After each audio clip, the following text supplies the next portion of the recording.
tinham duas vertentes, né, duas correntes. Umas eram epicureus e os estoicos. Uns acreditavam numa vida de se preparar para alcançar uma vida eterna, vamos dizer assim, né? E o outro achava que isso era dado. Então a gente começa a perceber que a religião também faz essas linhas de ensino. Mas o que eles tinham em comum é que eles acreditavam no crescimento espiritual, na evolução espiritual. E aí chega Paulo falando desse Jesus Cristo.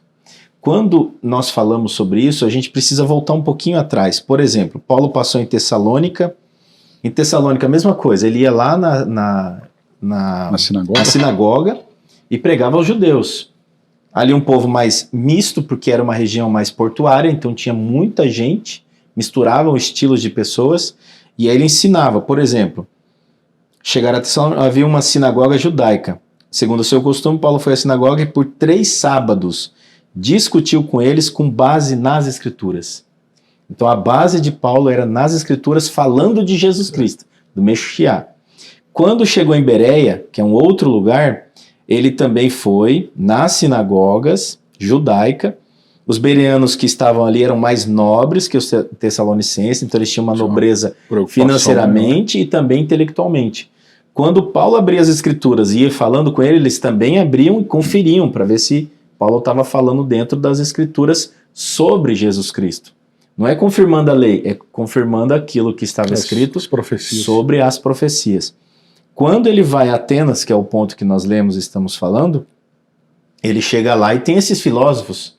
A gente está falando das mentes brilhantes que passaram pela Terra, Sócrates e tantos outros. Tem um que era contemporâneo, inclusive, de Paulo, que é o Sêneca, ou Sêneca, não sei como que é. Sêneca, ali do primeiro século, dos 100 anos, então eles foram contemporâneos, provavelmente ele estava por ali, em volta, ou ficou sabendo depois, ou um pouco antes, e eles tinham esse desejo ardente de conhecer as coisas. Por que nós estamos falando isso? Porque estudar e harmonizar tudo isso é muito importante. Vamos um pouquinho lá nas Escrituras, pegando linhas teológicas dentro das cartas, por exemplo, de Lucas. Lucas deixa claro a respeito do evangelho que é servir, é o serviço. As cartas joaninas é o servir com a salvação. E as cartas mais joaninas, as paulinas, né, agora, as paulinas serviços, salvação e santificação. Então, quando Paulo chega e anuncia, ele não anuncia só o servir atos do evangelho, ele fala que o servir, a questão da salvação por Jesus Cristo e também a santificação. Aí conflitam alguns livros, tanto de João quanto de Lucas. Mas Paulo também resolve lá, aos Romanos, também ele já resolve essa diferença. Porque uns acreditavam que você precisa fazer alguma coisa para alcançar a salvação. Então, Paulo entra numa linha, entra na outra e entra em outra. Ele entra em 3 vertentes. Por que a gente está trazendo isso como discussão? Um ponto de reflexão, um ponto de desenvolvimento dessa reflexão que a gente está fazendo agora. Porque estudar tudo isso é que harmoniza o nosso crescimento espiritual.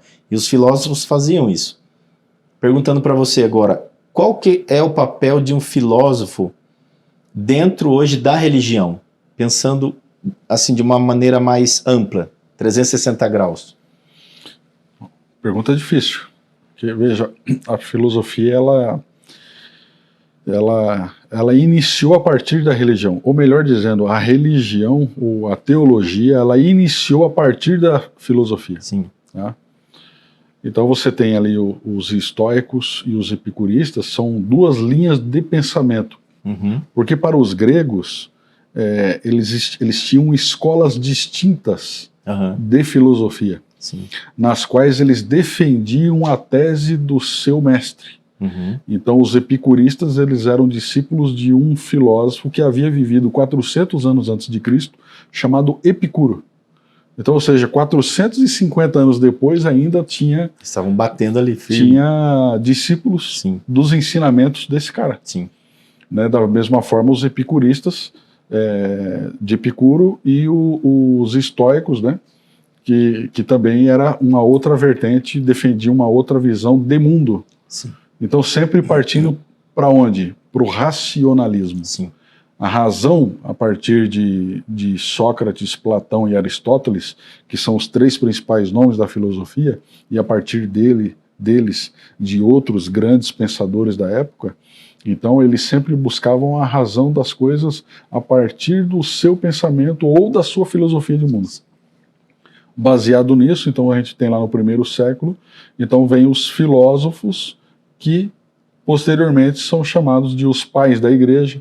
Aí você tem Agostinho de Hipona, enfim, e tantos outros, né, filósofos desse período que pegaram aquilo que era da base da fé, da espiritualidade, e tentaram explicar, por exemplo, as passagens de Paulo, de João, através da razão. Sim.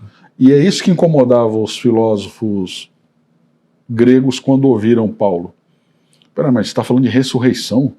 Você está falando que eu, quando morrer, eu tenho um Deus que, se eu crer nele, eu vou ressuscitar e vou viver eternamente, mas como é isso? O que é céu? O que é salvação? Quem é esse Jesus? Porque nada disso fazia sentido na cabeça deles. Sim. Nós ouvimos e cremos por fé. Não existe fé na filosofia grega. O que existe é a explicação a partir da razão. Então, baseado na razão.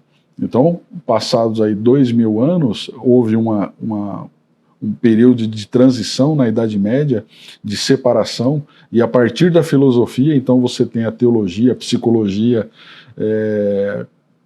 astronomia, a matemática, porque você pega ali, por exemplo, Pascal, Diderot e tantos outros filósofos desse período, você vê que eles eram não só filósofos, mas eles eram teólogos, eles eram matemáticos, eles eram astrônomos, exerciam a medicina, se preocupavam com as questões sociais. Então, todas as áreas de humanidades, por assim dizer, elas têm base na filosofia. Sim. Então, é tanto que para a formação eclesiástica, por exemplo, é preciso que o seminarista primeiro ele faça filosofia, depois faça teologia. Sim. E a partir dessa vivência, então, ele Será é ordenado. que é por isso que Paulo, quando ele se comunicava, então, entre os gentios, principalmente com algumas cartas, ele deixa isso bem claro, a forma dele tratar é através de perguntas, fazendo eles pensarem e trazendo eles para o centro? Esse processo, esse é próprio da filosofia. A filosofia, ela não responde questões. Ela faz as perguntas certas para que as pessoas, por si mesmas, encontre aquilo, né? Então, esse chamado de processo, quem primeiro fez isso foi um filósofo grego chamado Sócrates. Então, Sócrates, ele andava pelas ruas de Atenas e ele parava, principalmente as pessoas de alta estirpe, os nobres, os pensadores, enfim, os mestres, e ele fazia essas indagações. Né? Uma pessoa que se dizia justa, então ele perguntava, o que é a justiça?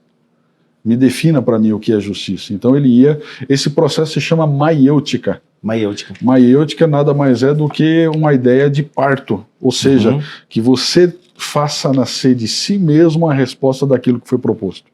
Paulo, ele utiliza muito disso, e mesmo no capítulo 17, ele utiliza de alguns historiadores, diz que ele pinça elementos da filosofia grega para instigar os gregos a pensarem sobre a salvação que ele estava pregando. Perfeito. Então ele diz, num dos versículos, ele faz uma citação que a mesma citação, a mesma frase, em livros da filosofia grega de 300 anos antes. Então por quê? Porque a hora que ele falou isso, o camarada ele foi na literatura. Foi. Né? Então, hoje a filosofia, e a sua pergunta sobre a questão da religião, hoje ela se volta muito sobre os aspectos sociais. Sim. Né? De como o indivíduo se relaciona através da religiosidade ou da espiritualidade para com a sociedade. O que o ser religioso ele pode fazer em prol da sociedade? Isso é um questionamento filosófico. Não que parte da sociologia, mas que também acaba abarcando elementos da filosofia na busca, e aí entra no que você falou, do servir. Não é mais na busca da razão. Sim. Principalmente para quem tem fé, né? Então, é a busca, através da razão, baseado na fé, alicerçado na fé, em como eu posso fazer o que o Senhor Jesus mandou, amar o meu próximo. E o que envolve amar o próximo? O que é o amor? Essa seria uma pergunta filosófica. O que é o amor? Paulo vai responder em 1 Coríntios capítulo 13. Sim, aí ele descreve. Ele rasa. O que é o amor? Quando Jesus diz, né, ama o teu próximo como a ti mesmo. Bom, isso é muito amplo. Mas, primeiro, quem é meu próximo? Uhum. O que é o amor? Então ele responde também, salvo eu, 23, 24, São Mateus, estive nu, você não me vestiu. Eu tive preso, você não me visitou. Eu tive fome, você não me deu de comer. Eu tive sede, você não me deu de beber.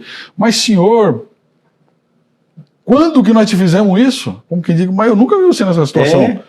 Quando vocês deixaram de fazer, esse é o teu próximo, quando vocês deixaram de fazer a um desses pequenininhos, vocês estão deixando de fazer a mim. É forte, né?